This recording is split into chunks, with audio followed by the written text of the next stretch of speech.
Você largaria 2 concursos públicos, 12 anos como funcionária pública, para lavar banheiro? Nos primeiros anos, é claro. Eu fiz isso. Em 2017, eu mudei para Portugal com meu esposo e com meus 2 filhos, sendo que um deles tem autismo leve. E hoje eu quero justamente nesse vídeo falar as considerações, porque justamente hoje, 18 de setembro de 2025, eu estou completando 8 anos aqui em Portugal. E a intenção é justamente falar de que forma eu enxergo o país, as coisas positivas, negativas e principalmente se valeu a pena eu ter largado esses 2 concursos públicos para vir para cá, para Portugal. Só que eu quero fazer essa avaliação e ao final dizer se valeu a pena ou não, não só relacionada a mim, mas também para você que está assistindo o vídeo, perceber se no seu caso vale também a pena. Tem muita gente que às vezes é como eu, que tem um concurso público, ou então está bem estabilizada, mas sente vontade de vir para Portugal e não tem certeza se compensa ou não compensa. E esse vídeo é justamente isso, porque querendo ou não, hoje eu completo 8 anos morando e empreendendo em Portugal. E quem está chegando agora, eu sou Helena Araújo, eu sou uma ex-funcionária pública, como eu acabei de dizer, larguei 12 anos de concurso público no Brasil para viver e empreender aqui em Portugal. E a intenção do canal é justamente essa. Eu vejo que tem muita gente que tem canais no YouTube falando sobre o custo do supermercado do mês, quanto custa viver em Portugal, e tá ok, legal acompanhar esse pessoal, mas a minha intenção aqui é ser um pouco mais embasado e também a questão mais do empreendedorismo. Uma vez que eu larguei 2 concursos públicos, eu nunca viria para cá, para Portugal, para viver de um salário mínimo. E a intenção do canal é justamente essa, mostrar possibilidades de como é que dá para você vir para Portugal e, por que não, ter um negócio próprio e empreender no país. E já deixando claro desde o início que o que eu vou falar aqui hoje é a minha visão, a minha comparação de eu ter saído do norte do Brasil, concursada, com uma certa estabilidade, e vir para Portugal, para um lugar que eu não conhecia ninguém, para começar do zero e com uma visão empreendedora. Eu nunca trabalhei para os outros aqui em Portugal. Cheguei aqui e empreendi e sempre tive essa visão empreendedora. Como eu falei, no início eu trabalhei com limpezas, mas foi uma estratégia para o meu negócio. E aí hoje eu quero falar justamente de algumas coisas que eu acho boa e que não acho tão boa aqui em Portugal. Então vamos à primeira de todas, segurança. Em 2017, quando cheguei aqui, Portugal estava no 2º lugar no ranking dos países mais seguros. Imaginem, 2º lugar dos países mais seguros. Hoje, 2025, Portugal está no 7º lugar de países mais seguros. E a gente que está aqui, no caso eu que estou aqui, a gente percebe sim uma certa não segurança como antigamente. Antes era raríssimo ouvir noticiário de assalto em Lisboa, de roubo de carro, de crimes, até mesmo às vezes de assassinato. Então assim, a gente percebe que agora em 2025 a gente ouve com mais frequência, mas assim, não chega a ser comparado à sensação de segurança que eu sentia na minha cidade, em Manaus. Como eu já disse, o Brasil é enorme. Eu sei que no Brasil tem lugares mais seguros e tem lugares menos seguros.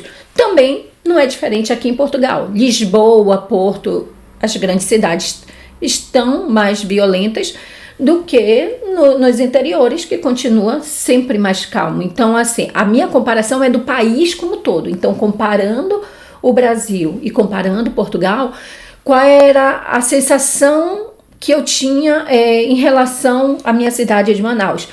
O meu medo não era nem do assalto em si. Infelizmente, a minha maior preocupação era ser morta por bobagem. Então, assim, e não é aqui algo exagerado, mas assim, já perdi amigo da faculdade porque tentaram levar o carro e ele, em vez de entregar o carro, tentou dar ré e levou um tiro na cabeça. Então, assim, a gente sabe que, infelizmente, nível de segurança, por mais que Portugal está em 7º lugar, né? Então, comparado a 2017, aumentou sim o nível de insegurança, a gente se sentia mais seguro em 2017, mas não tem comparação. Ainda o nível é completamente diferente do que eu sentia na minha cidade, porque lá sim eu já fui quase uma vítima de estupro aos 18 anos, então eu já vivi situações, e mais uma vez dizendo, eu sei que tem lugares no Brasil que são super seguros, mas eu tô falando a minha realidade. Então, assim, comparado, na minha cidade, por exemplo, eu nunca deixaria meus filhos irem para a escola sozinhos, né? A minha filha tem 12 anos e ela vai e volta para a escola sozinha, né? E eu me sinto tranquila em fazer isso. Eu não sei se em Manaus eu teria essa coragem de largá-la e dizer, não, vai, volta, sai ali com a amiguinha pro parque, meus 2 filhos passearem no parque sem eu precisar estar próximo. Então, a sensação de segurança ainda é muito grande, mas sim, teve um aumento da criminalidade comparado a 2017. Segundo, custo de vida acessível, só que com ressalvas. O que quer dizer isso? Comparado a 2017, 2025 aumentou muito o custo de vida. Quem está aqui, principalmente nos últimos 3 anos, pós-pandemia e pós-guerra, né, na Ucrânia, a gente percebeu que as coisas aumentaram muito de preço. Esse é um dos motivos, eu vou deixar o vídeo na descrição, que eu coloco de que eu nunca largaria meus 2 concursos públicos para depender de um salário mínimo em Portugal, e lá eu explico com mais detalhes o porquê que eu nunca faria isso. Mas o que eu percebo? Comparado novamente, tanto ao Brasil, mesmo fazendo a cotação do euro para o real, o custo de vida no Brasil, eu percebo que aumentou muito também. E então, a questão do poder de compra, comparado ao Brasil, eu sinto que aqui em Portugal, mesmo tendo aumentado bastante, eu ainda tenho mais poder de compra do que eu tinha no Brasil. E aí, por que eu coloco com ressalvas? Que assim, tem muita gente de outros países que vem para morar em Portugal, mas não depende do salário local. E aí, para essas pessoas, o custo de vida aqui é uma maravilha comparado a outros países da Europa e comparado também ao Brasil, é um local de certa forma acessível. Entretanto, para os portugueses locais que dependem do salário local, Portugal paga-se um salário muito baixo, e aí sim o custo de vida aumentou muito nesses 8 anos. E o terceiro, burocracia. Já deixando claro, uma vez eu fiz um vídeo falando da questão da burocracia, do quanto que Portugal é um país extremamente burocrático, que as informações são desencontradas, e aí falaram bem assim, se não gosta, volta para o Brasil, você tem que entender que aqui é assim. Gente, quando um país é burocrático demais, quando não resolvem as coisas de forma ágil, não é só eu que tenho a perder, é o país como um todo que tem a perder. E aí o que eu enxergo nesses 8 anos é que Portugal se tornou até mais burocrático do que em 2017.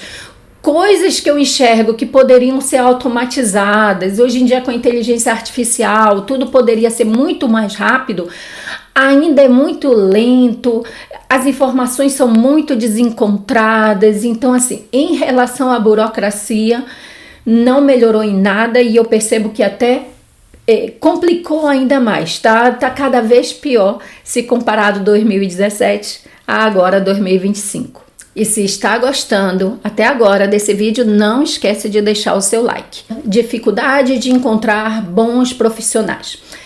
Pelo fato de Portugal ser um país que, de certa forma, comparado aos outros países da Europa, a sensação que eu tenho, e eu acredito que é a sensação que muita gente também tem, os melhores profissionais acabam saindo daqui de Portugal à procura de melhores salários. Então vão para Luxemburgo, vão para a França, vão para outros países da Europa. E aqui em Portugal acaba ficando pelo menos a gente não enxerga com tanto profissionalismo, principalmente na área de saúde, porque é precário a questão da área da saúde. Aqui os profissionais ganham muito mal, então os melhores vão embora, médicos, dentistas e também trabalhos, obras. É muito difícil encontrar um bom profissional que faça reparos e que realmente seja bom. Então, assim, 2017 eu sentia essa dificuldade, estamos em 2025 e eu não vi melhoria alguma, até porque, assim, o salário, ele vai lá acompanhando a inflação e tudo mais, vai tendo certo reajuste, mas Portugal continua a pagar muito pouco e isso faz com que os bons profissionais não estejam aqui em Portugal. Raras exceções, é difícil encontrar. Quando a gente encontra, a gente agarra com unhas e dentes e indica para outras pessoas, porque não é fácil encontrar bons profissionais e em diversas áreas. A área da saúde é a mais afetada, mas a gente percebe que áreas em geral, a gente percebe que áreas em geral tem certa dificuldade de ter bons profissionais.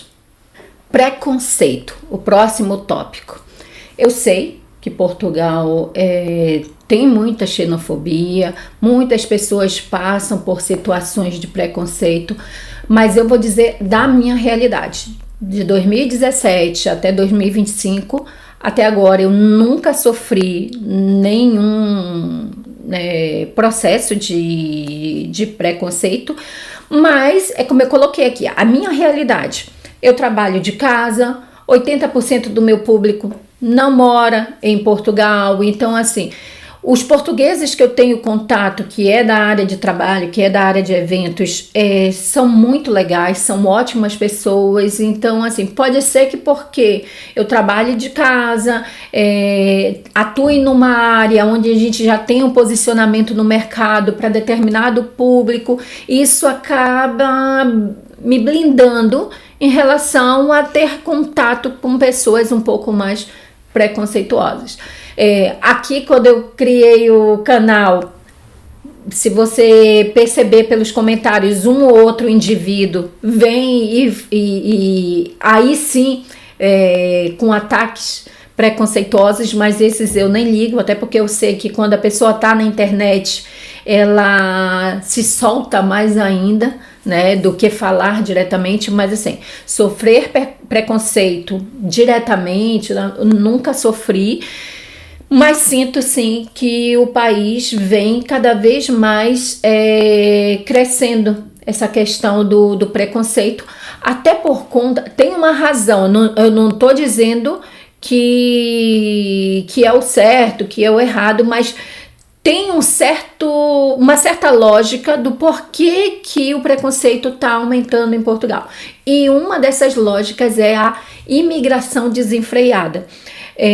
Portugal se tornou um país que a imigração, assim, são pessoas de diversas partes do mundo, e aí isso afeta a questão das escolas, vaga escolar, a questão de moradia, os aluguéis ficando caríssimo, a questão da criminalidade também aumentando. Então, assim, vários fatores fazem com que pessoas enxerguem um imigrante de forma um pouco mais preconceituosa, entendeu? Então, assim, essa imigração desenfreada foi um fator.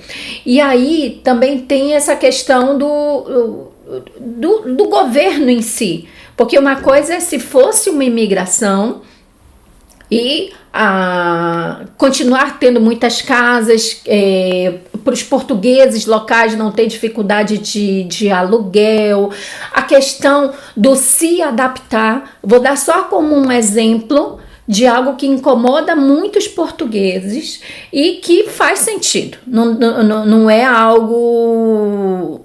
Eu concordo com eles. Aqui, de uns anos para cá, os indianos vieram com muita frequência, não só brasileiros, mas um fluxo de indianos muito grande.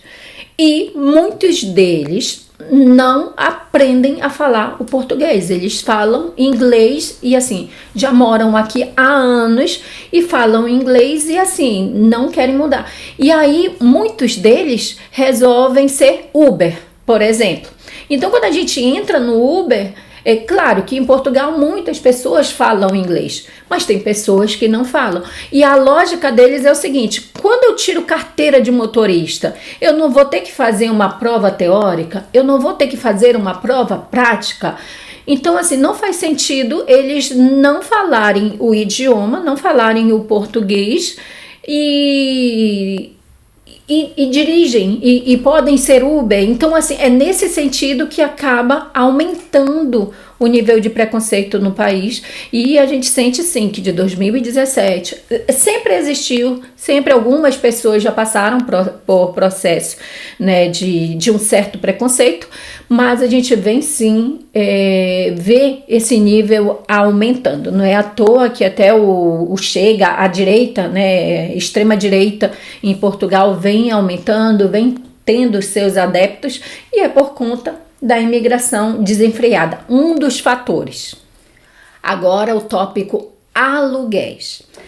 Quando eu cheguei em 2017, já era difícil encontrar bons lugares para alugar com valores acessíveis. Só que o que acontecia? Normalmente, a sensação que eu tinha, e era realmente o que a gente fazia de pesquisa e tudo mais, quem decidia morar em Porto, Lisboa, nos grandes centros, mas no centro mesmo, acabava pagando mais caro. Mas bastava a gente se afastar um pouco que a gente conseguia encontrar bons lugares para morar. Então, encontrava lá um T2, né, 2 quartos, por 600, 700, por 500, e enquanto em Lisboa 900, 800, dependendo, né, para mais ou para menos.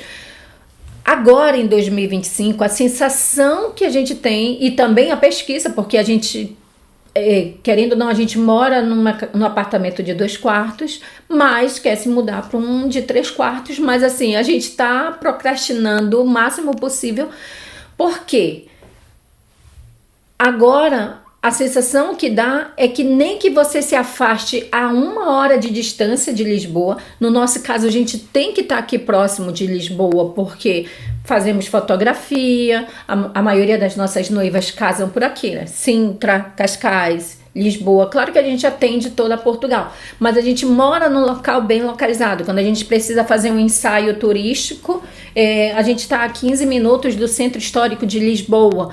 E temos um arrendamento, que eu já fiz um vídeo aqui, a gente mora nessa casa há 8 anos, desde quando chegamos aqui em Portugal, a gente mora nessa casa, mas a sensação é essa, que nem se a gente se afastar 1 hora, que a gente já calculou assim, não, se a gente ficar 1 hora de distância, tendo carro, já que a gente trabalha a maior parte do tempo em casa, então só mesmo nos momentos de trabalho, ok, mas nem isso.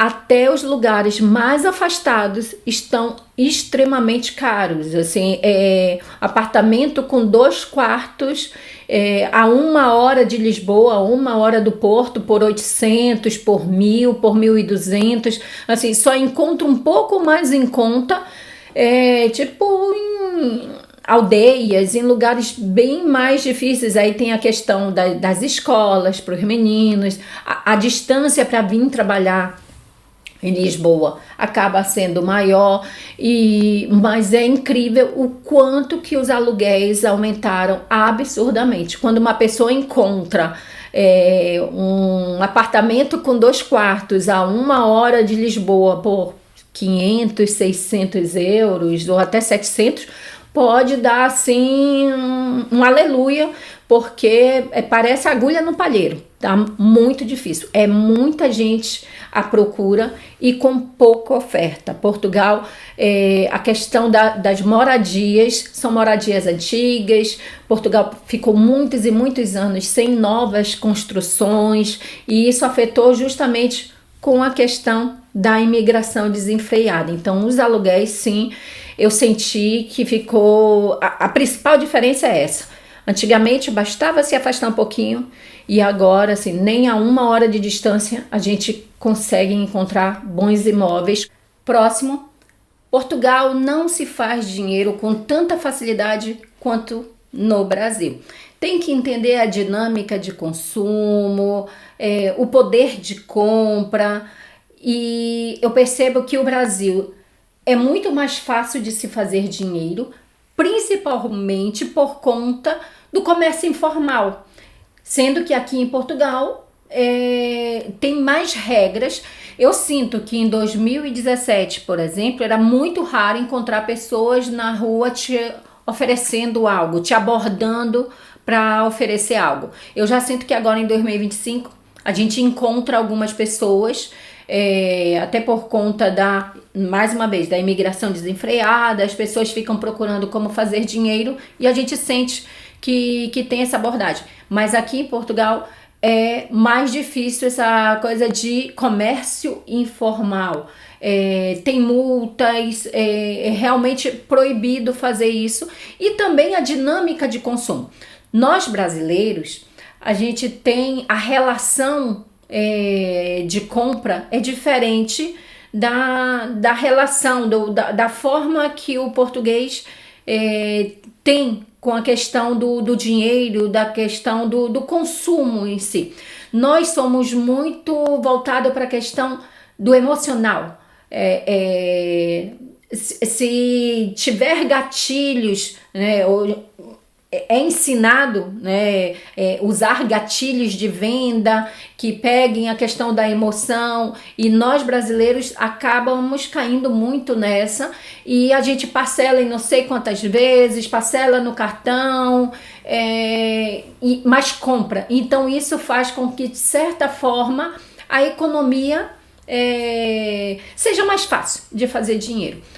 Aqui em Portugal, além da questão do comércio informal ter mais regras, é muito mais raro de ver pessoas na rua fazendo comércio informal, é a questão mesmo da dinâmica de consumo. O português não tem muito essa coisa do parcelar, ele compra quando ele tem o dinheiro, ele compra à vista. Eu não digo todos, mas a imensa maioria tem uma dinâmica de consumo diferente. Então, nesses anos todos, eu percebo sim que é muito mais fácil fazer dinheiro no Brasil do que fazer aqui em Portugal. Então, quem tem uma ideia de negócio e que acha que vem para Portugal e que, ok, vai dar super certo, tem que entender tanto a questão das leis quanto a questão da dinâmica de consumo mesmo, o poder de compra também, a forma de compra e venda das pessoas.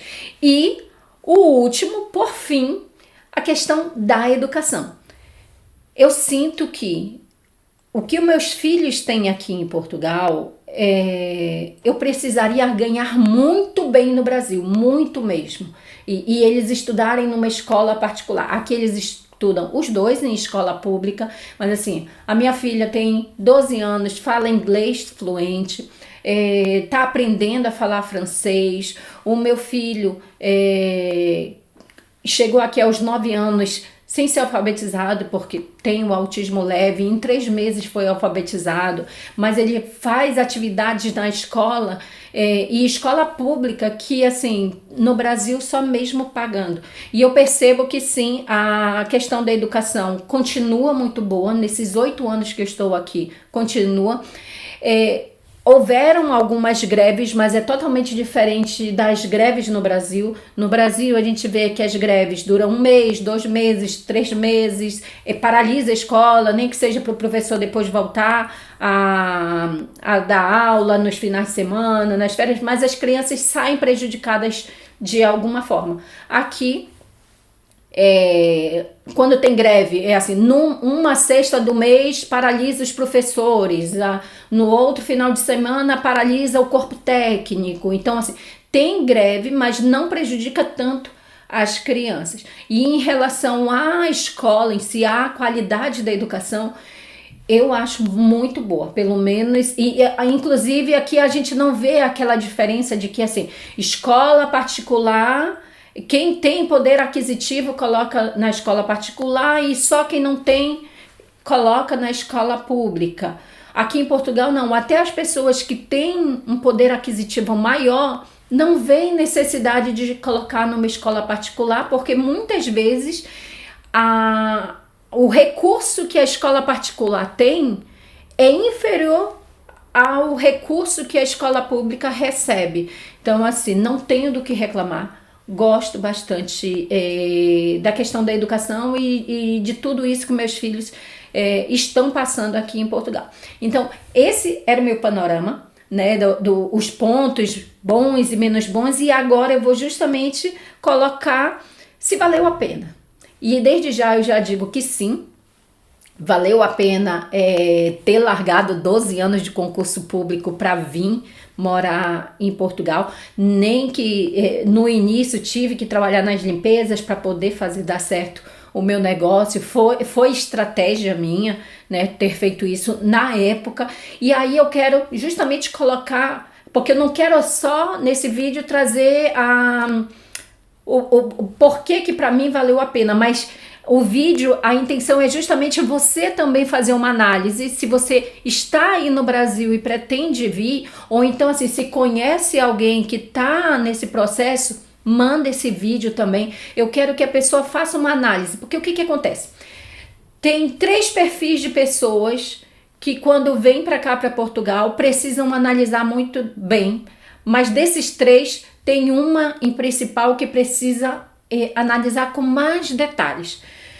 A pessoa que ganha muito mal no Brasil, que já trabalha em serviços que não são valorizados, que mora numa cidade extremamente perigosa, quando ela migra para a Europa, migra para Portugal, querendo ou não, ela sai ganhando. Na maioria das vezes, ela vai ter uma melhora de vida incomparável. Isso na maioria das vezes.